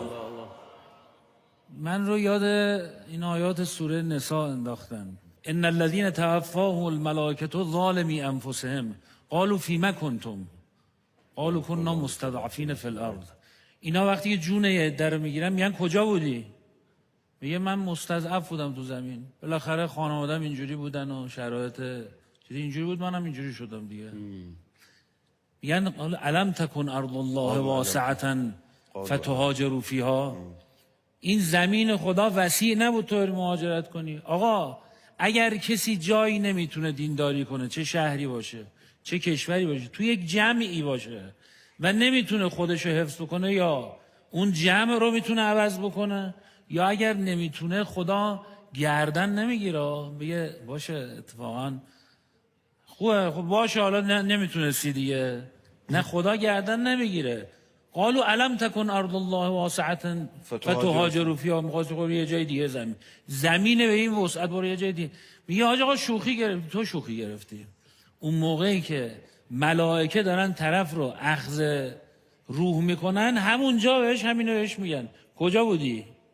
میگه من یه جایی بودم نمیتونستم دینم رو حفظ بکنم. یه بیخود یه جای دیگه که دینت حفظ کنی. من تو فلان جمع، تو فلان دانشگاه، تو فلان جمع. خب میخواست جمع تو عوض بکنی. ان الذين توفاهم الملائكة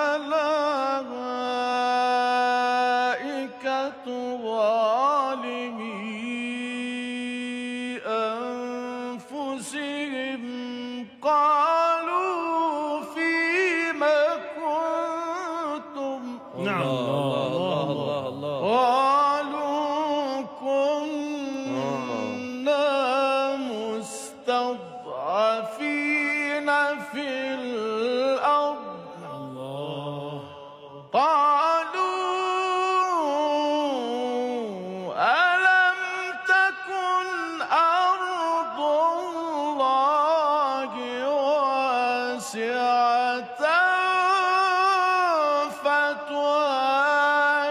فتهاجروا فيها فأولئك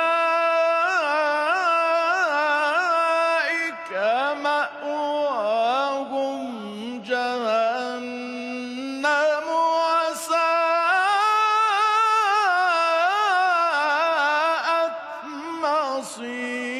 مصيرا.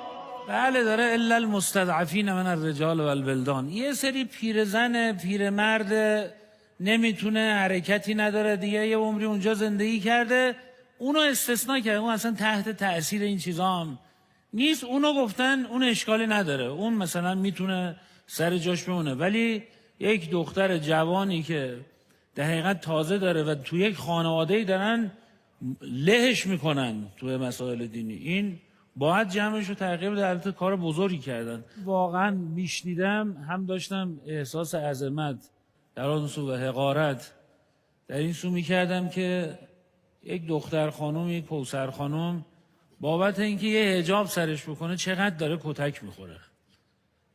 و بعد من آخوند اینجا نشستم تو جایی که 5 وعده دارن اذان میگن، تو اون جایی که دینداری به شدت راحت تره. ما وایسادیم اینجا، واقعا اینجاست که خیر ما رو محکم خواهند چسبید. توی کشوری بودی مراسم‌های مذهبی بود، نماز جماعت بود، حجاب آزاد بود، حجاب مورد تشویق بود، تایید بود، همه اینا بود. اون موقع تو اینجوری داری عمل میکنی، تو آخوندش داری اینجوری عمل میکنی، تو خانومش، تو آقاش. بابا چه شرایطی ما لازم داریم؟ بهشت قرار نیست باشه دیگه اینجا که، ولی چه شرایطی ما لازم داریم برای این که کسی مسیر دینداری بره؟ کلاس قرآن میخوای هست، جلسه قرآن میخوای هست، هیئت میخوای هست، دبیرستان خوب میخوای هست، معارف میخوای هست، صفحات مجازی اگه بله تو میخوای دنبال آشغال بگردی اونم هست.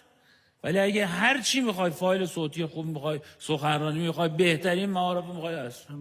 اینجاست که ما دوچار ناشکری شدیم و قلیل من عبادی الشکور.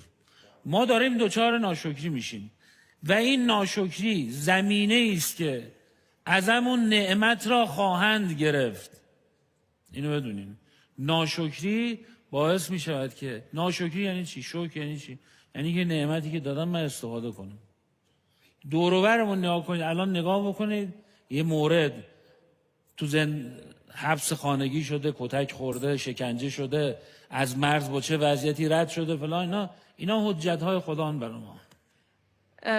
به شما ایرانی ها که شما در یه تکه بهشت زندگی میکنید، واقعا نمیدونید که این کشور چه کشوری هست. من ایران را خیلی دوست دارم. در کشور من خیلی ها تشنه هستن که تابعیت ایران را داشته باشن. ای کاش اونجا زندگی میکردم، ای کاش فاطمیه را احساس میکردم، ای کاش پرچم مشکی میدونستیم چیه. تو آذربایجان حتی ما حق نداریم که یه پرچم یا حسین نصب کنیم. ما حتی جریمه داریم برای جلسه اهل بیت 70 میلیون. برای یه جلسه اهل بیت 70 میلیون جریمه داریم، یا 20 روز زندان یا 70 میلیون جریمه. 70 میلیون تومان. 70 میلیون تومان. بله. با پول شما. در غیر از ایران من ندیدم که ارزش بدم به زنان. واقعا حتی در دانشگاه ها که بین اطرافیان ما هستم میبینم که دانشجویان خانوما خیلی زیاد هستن، دخترها خیلی زیاد از آقایون هستن. این خودش یه نشانه ارزش دادن به زنان هست. مراکز فروش فقط برای خانم‌ها، تاکسی خاص خانم‌ها، بله همه چیز، دوره‌های خاص خانم‌ها. و حتی این از یک لحاظ شما کشور خودتون رو گفتین، وسط رو گفتید لحاظ دیگه کشورهای دیگه دخترشون را میکشن مگر اینکه با پسر عموش ازدواج نکنه، مگر مثلا کار بدی انجام داده. تا این حتی چیزی که خیلی خوشم اومده بود تو ایران، من خانم‌های ایرانی را تشبیه می‌کردم به شاهزاده با عظمت، با وقار، با چادر و مشکیش. یه حاجه ها هم پیشش بود تو قم، دستش یه بچه، شونش هم یه کیف زنونه. من اینو غیر از ایران جایی ندیده بودم. البته این بیشترش برای احترامه، ولی بعضی موقع از ترسه. نه میگن که ایرانی ها زنزلیلن، ولی من قبول نمی کنم. خب ما یک ضرب المثل مشهور داریم در افغانستان که میگوید از 100 خیش یک همسایه بیش. یعنی از 100 خیش یعنی فامیل یا اطرافیان، یک همسایه بیش. یعنی اگر همسایه خوبی داشته باشید از 100 تا خیش، از 100 تا اقوام بهتر است. این چیزی که برای همشیره ما کوثر خانم اتفاق افتاد. رسالت عزیز، باور کنید بارها اتفاق افتاده، چه در اسپانیا چه در لندن. ما نمیدانیم که همسایه ما کی هست. یعنی ما از او همسایه‌ای هستیم که من افتخارم میکنم که بعضی وقتا ساعت 10 شب، بعضی وقتا صبح زود ساعت 7 صبح همسایه ما در میزنن، میگه ببخشید نان ندارین، ببخشید قهوه ندارین. چون ما باشون بسیار راحت هستیم، دروازه ما برای همسایه‌های ما باز است.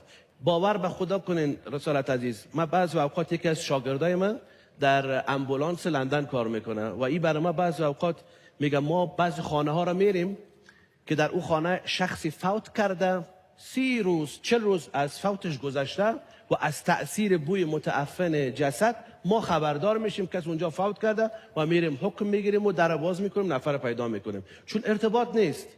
او محیطی که در اینجا هست و محیطی که در کشورهای اسلامی هست اونجا نیست. خب همسایه بسیار تأثیر داره و این خود شرایط دولتی هم بسیار تأثیر داره. و چه زیبا شما مطلعی از دعای مجیر گفتین که ما یک فرصت مختلف میشم یک جایش برای شما تلاوت میکنم ان شاء الله. سبحانك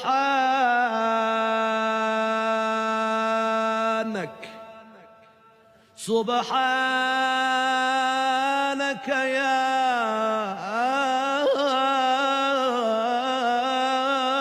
الله یا الله تعاليت يا رحمن یا الله أجرنا من النار يا مجير سبحانك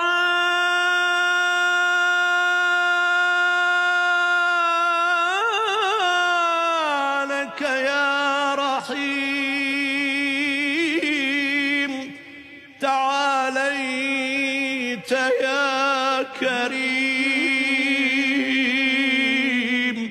اجرنا من النار یا مجیر.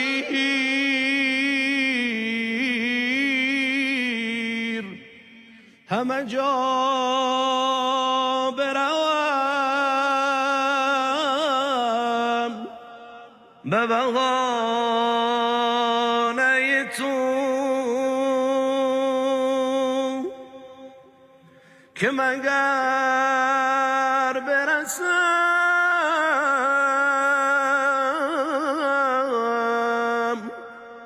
در خانه تو، همه جا دنبال تو میگردم که توی درمان همه دردم. یا ابا صالح مددی مولا، یا ابا صالح مددی مولا، یا ابا صالح مددی مولا، یا ابا صالح مددی. یه سوال، از پدر و مادر و برادراتون خبر دارین؟ ارتباط دارین؟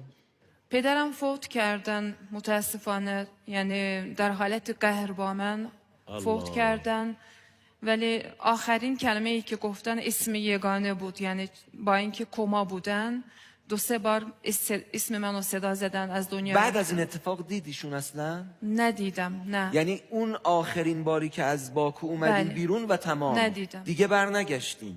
اونها هم خبر نداشتن از شما؟ نه، دختر عموهام به وسیله من هدایت شدن، واسطه بودم بین ما و مادرم در قید حیات هستم ولی دوست ندارن ارتباط برقرار کنیم، با اینکه من چند بار سعی کردم، تلاش کردم، پیام هم دادم، قبول نکردن، جواب ندادم. خانم کوثر، ممکنه که به واسطه محفلی که به نور قرآن و اهل بیت جهانی و عالمی شده مادر شما این برنامه رو ببینه، رو به دوربین با مادرتون حرف بزنید. Mən Allahdan həmişə çox istəyirəm ki, anam Allahı tanısın və Allaha səcdə etmədən dünyadan getməsin. Və atam üçün bu duanı eləyirdim, olmadı. Qardaşımın biri dünyadan getdi, olmadı. Amma anam üçün çox dua eləyirəm və çox istəyirəm, çünki İslam təkid eləyir, çox istəyirəm ki, anamı ölməzdən, dünyadan köçməzdən ya mən ya o görüm. Madər, mən دوست دارم که نصیب پدرم نشد سجده کنه برای خدا، نصیب برادر بزرگم نشد از دنیا رفتن ایشون، ولی همیشه دعا میکنم و دوست دارم که شما خدا را بشناسید و سجده کنید در قبال خداوند. و من چون اسلام خیلی تاکید میکنه و مادر خیلی مهمه در اسلام، دوست دارم قبل از یا ایشون یا من از رفتن دنیا ایشون را ببینم و در خدمت ایشون برسم. و اینو هم بگم آخرش، دوست دارم یکی دو تا چیز را، نکته را بگم که اون همسایمون اسمش ستاره بود. ایشون واقعا ستاره زندگی من بودن. چجوری در صحرا آدم گم بشه با ستاره ها مسیر را پیدا میکنه، دقیقا ایشون ستاره زندگی من بودن و مدیون ایشون هستم. و ازش خبر داری؟ بله، در ارتباط هستم با ایشون. هنوز باکو هست؟ هنوز باکو است و همسایه مادرم هست، حتی احوال مادرم را از ایشون میپرسم. و علامت و بالنجم هم یهتدون. ستاره که بله. ستاره زندگی شما شد، بله. شما رو با خورشید عالمتاب امام زمان آشنا شدم. بله. و بعد از چندین سال مبلغ شدم، مبلغ بین الملل شدم، هم در روسیه، ترکیه، آذربایجان، از طریق اینترنت حضوری در ایران، همه شهرهای ایران میرم. و اون موقع از کشورم از من درس مهدویت خواستن آنلاین. من نمیتونستم، با اینکه مهدویت را بلد بودم، میتونستم مثلا تدریس کنم، ولی موبایل و رایانه نداشتم، لپتاپ نداشتم. یه روز یعنی هر روز به خونه، مثلا هفته یه بار به خونه دوستم میرفتم، دور میرفتم، اذیت میشدم، خانواده اذیت میشدن، آنلاین تدریس میکردم، برمیگشتم. یه روز موقع برگشت خیلی هوا بارونی بود و باد بود تو هوا. با امام زمان داشتم حرف میزدم، به امام زمان میگفتم که یا امام زمان، آخه یه لپتاپ و موبایل چیه که شما نمیتونید برای من تهیه کنید؟ به شما یه هفته وقت میدم، حتما. پلی‌استیشن که نخواستم. گفتم من میدونم، یعنی من میدونم که شوهرم نمیتونه تهیه کنه، ولی دست شماست دیگه، یه پدری کنید. اینجوری گفتم، حتی اینجوری کردم، یا امام زمان یه موبایل چیه که یه هفته به شما وقت میدم تا مهدویت بعدی حتما برسونید. اینجوری گفتم، با خنده و اومدم خونه، با خودم هم خندیدم که من چجوری حرف میزنم، نکنه بیادبی باشه به امام زمان. من گفتم نه، مگه نمیگن که ایشون پدر ما هستن، منم دخترشون. تولد حضرت زهرا نزدیک بود و یکی از دوستانم گفت، از خارج از کشور گفتن که برای شما یه سورپرایز دارم، بیایید تو پارک نزدیک خونتون. من اومدم نزدیک خونمون، یه پارک بود، خیلی باصفا نشستیم صحبت کردیم. ایشون گفتن که آماده هستی برای هدیه؟ گفتم چه هدیه هست مگر؟ دستشون یه گل بود، یه بادکنک که خیلی زیبا و قشنگ بود با اون نور، چیزهایی که نور داره بادکنک ها. بعد آورد یه سامسونگ A52. من واقعا اینجوری شوکه شدم، یا امام زمان من واقعا پس دست خودمون مثلا طولش میدیم، وقت نمیدیم بهشون که یه هفته وقت دادم به شما. بعد میگه که آروم باش، به من گفته که خیلی محبت کردی. ادامه داره. ایشون گفتن آروم باش، آماده هستی هدیه دوم؟ گفتم که چه هدیه؟ یه لپتاپ HP. عجب. خدایا این چیه؟ من مردم بهشت اینجا اینجوری. بعد ایشون گفتن که این هدیه امام زمان برای روز تولد حضرت زهرا. خانم کوثر، شما الان حرف از این هدیه زدین، ما میخوام به شما یه هدیه بدیم. هدیه دوست دارم. لپتاپ که داره. چی؟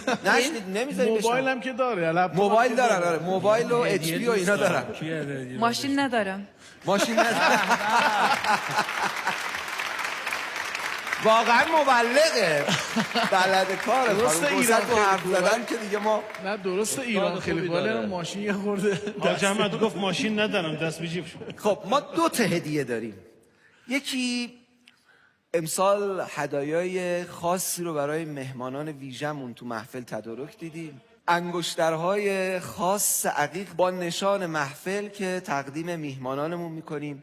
و یک هدیه دیگه، شما و ابوالفضل و عباس و همسرتون، یک خانواده 4 نفره، هر 4 نفرشون به اذن سید الشهدا ما واسطه میهمان محفلن، یه سفر ویژه کربلای ما.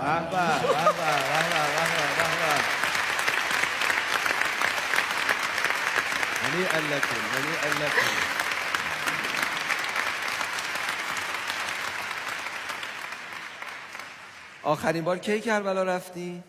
40 نتونستم برم. از آقا میخواستم که منو دعوت کنه با خانواده یه وقت خلوت. یعنی دل سیر زیارت کنین انشالله. به همراه خانواده عزیزشون انشالله مشرف میشن به کربلا. و همه اهل محفل، حاضران این جمع، مردمی که شما رو دیدن تو اون سفر به ویژه یاد بکنین. حتما. زنده باشین. به افتخار سرکار خانم کوثر.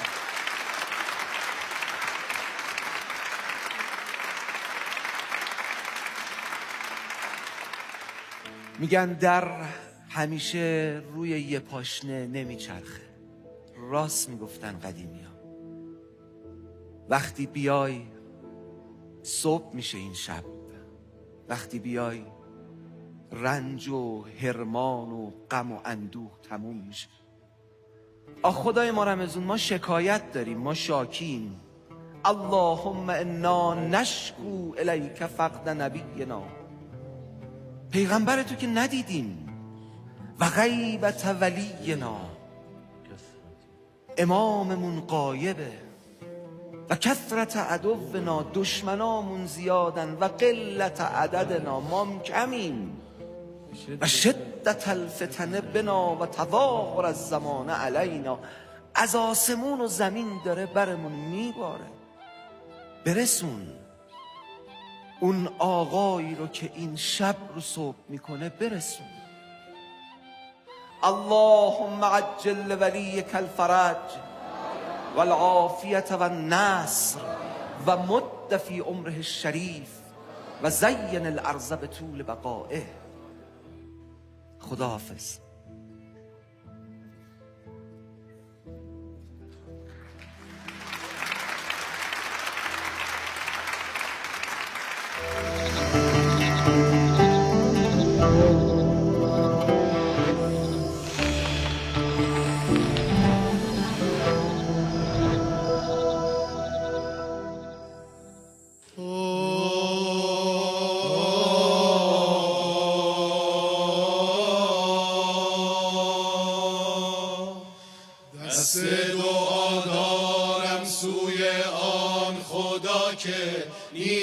الهی جز او بی انتها مهربان، گشاینده بی تا آشنا، روزیده بخشاینده یاری کننده. المتكبر الخالق البارئ المصور الغفار القهار الوهاب الرزاق الفتاح العليم. جبران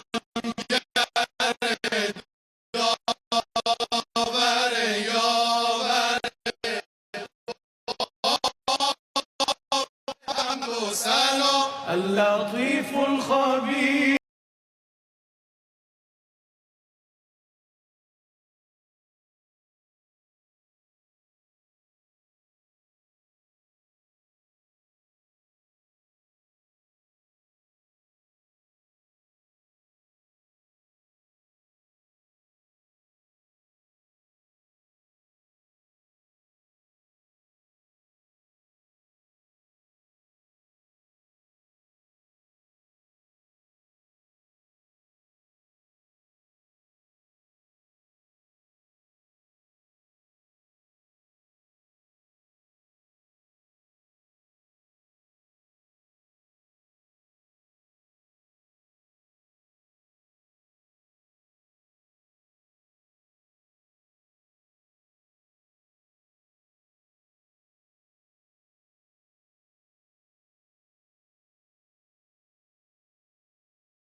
والإكرام.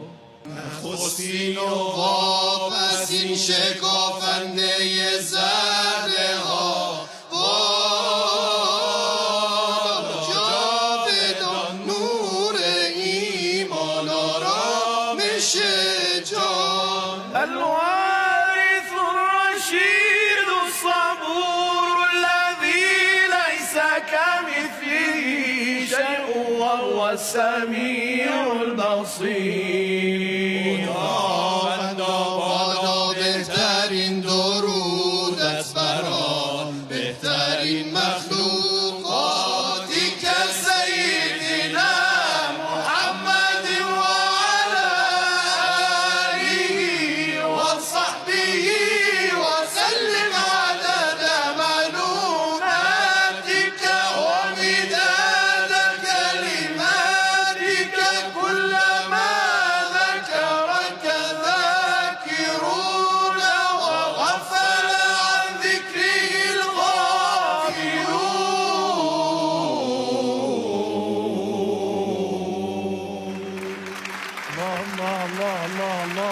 الله.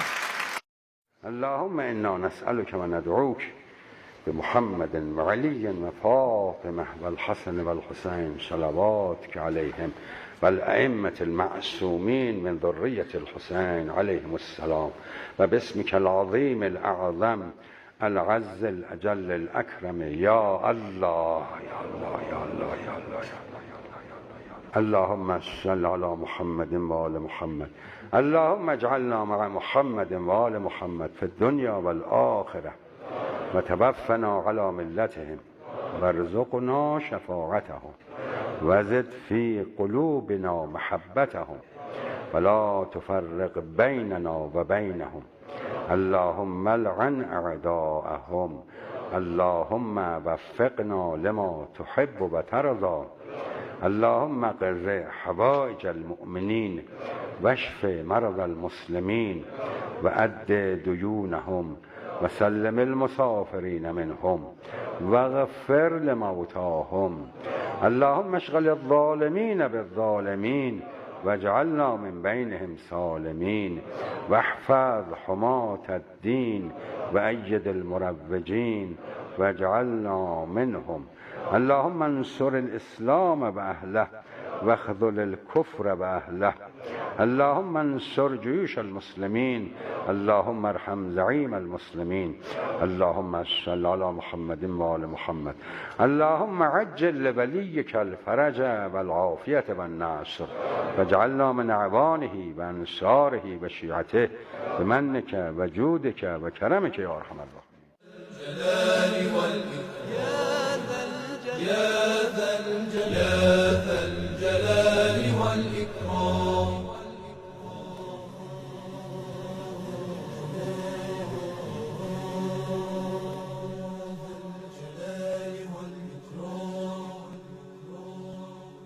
يا ذا الجلال والإكرام. يا ذا الجلال والإكرام. يا ذا الجلال والإكرام.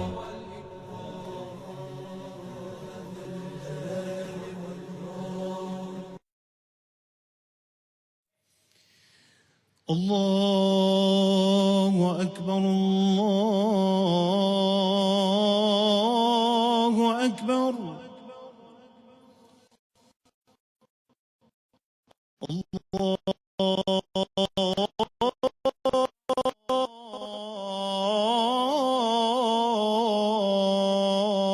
الله أكبر. أشهد أن لا إله إلا الله. أشهد أن لا إله إلا الله. أشهد أن محمدا رسول الله. أشهد أن محمدا رسول الله.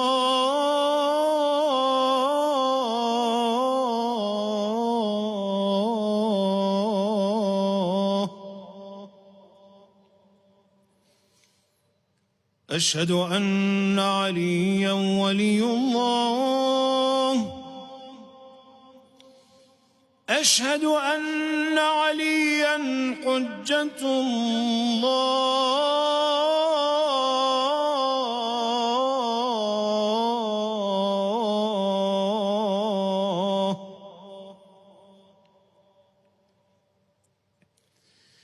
حي على الصلاة.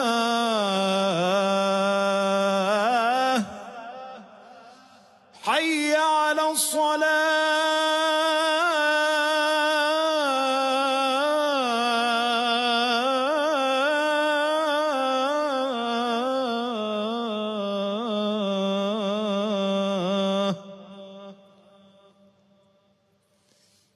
حي على الفلاح.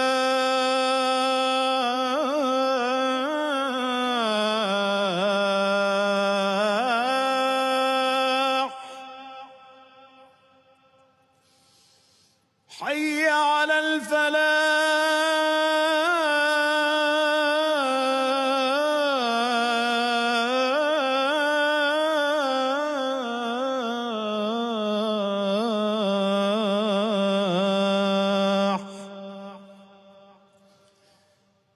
حي على خير العمل. حي على خير العمل.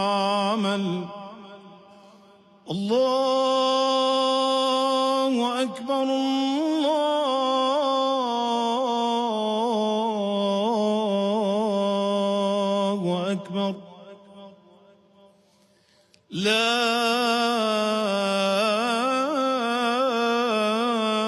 إله إلا الله لا